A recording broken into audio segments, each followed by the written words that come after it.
That noise normally equates to my wife going, "Where do you know where my mobile is? I can hear it. Do anyone know where my mobile is?" Every day, honestly. I've got most of those swooshy noises switched off actually on my phone Yeah. as well, the kind of notifications. I turn off all Yeah. notifications in general. It just makes life a bit easier, doesn't it?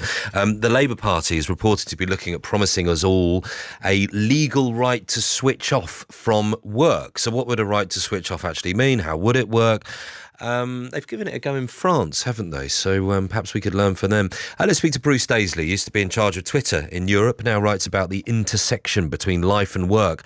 Hello, Bruce. Morning. Good morning. At the intersection between life and work, because I mean, essentially that's what this is all about.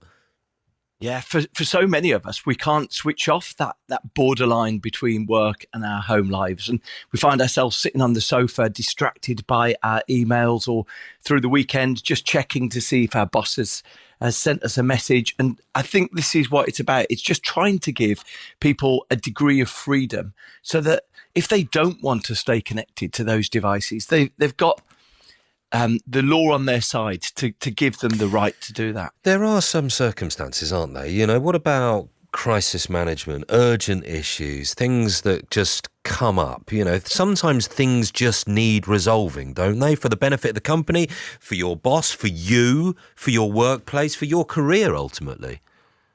Yeah, precisely. And in the same way that if you're a nurse, if you're asked to pull a long shift because a patient has taken a turn for the worse, then absolutely, when it's an exceptional case, I think most of us want to do a good job. So most of us would recognise it's exceptional, I'm going to do it now. But the challenge is that over the last 20 years, the average working day has gone up by 2 hours a day.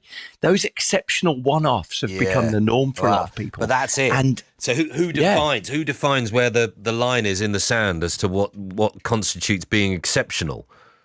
Yeah, and you're exactly right, because what you actually find, there's a few organisations, Volkswagen a few years ago, the German car manufacturer, they said we're going to turn off emails after 6 o'clock. And what you actually find is that people, rather than their stress levels going down, their stress levels go up. Say you've had to leave work early because you've got a kid's responsibility or a care responsibility or a dental appointment. Sometimes you're very happy to just sit down, clear your emails, feel like you're back on track. Yes. And taking that sort of autonomy, that freedom away, can actually increase your stress levels. So it's not about that. It's not about those one-offs. But for a lot of people, they're feeling like they've got no choice. They've got so many meetings, so many emails during the day that there's just no scope to get the job done. And they feel that I've witnessed a few examples where there's an email culture at the weekend, that Saturday mornings, the boss starts emailing.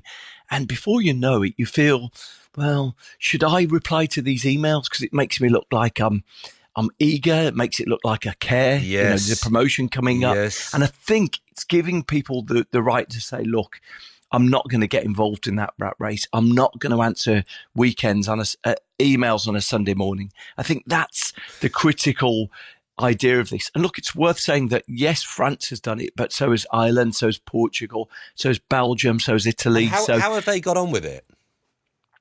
It's more than anything, it's about giving people the right to say, listen, I didn't look at your email because I was doing stuff, I had responsibilities. So, still there's the scope that if something urgent happens, that someone could send you a text or ask you to do something that's extreme and a one-off. But just the idea that every Saturday, every Sunday, every Monday night, you're checking emails as a norm.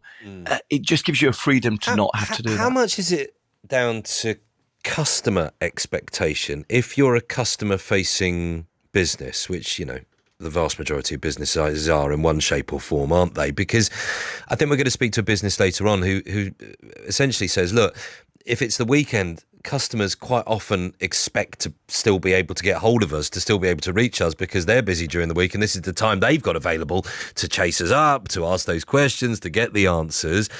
And we have to, in a way, follow suit. And that has an impact on us as a business. It has an impact on our workers as a result of that.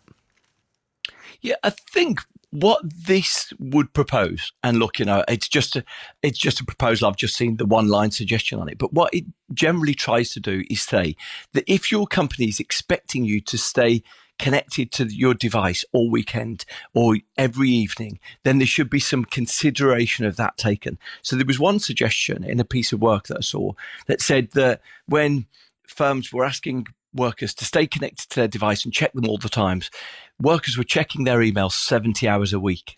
Now, that's a really interesting bit of insight, because we strongly associate work with being a 40-hour thing. If your work is asking you to check email 70 hours a week, it shouldn't be a surprise that we're seeing a burnout epidemic. Yeah. It shouldn't be a surprise that we're seeing a lot of workers saying they feel more exhausted than ever before. Now, look, if the guest you have on later says, look, it's an important part of the job, then probably what it might be fair to say is, okay, so how are you rewarding that?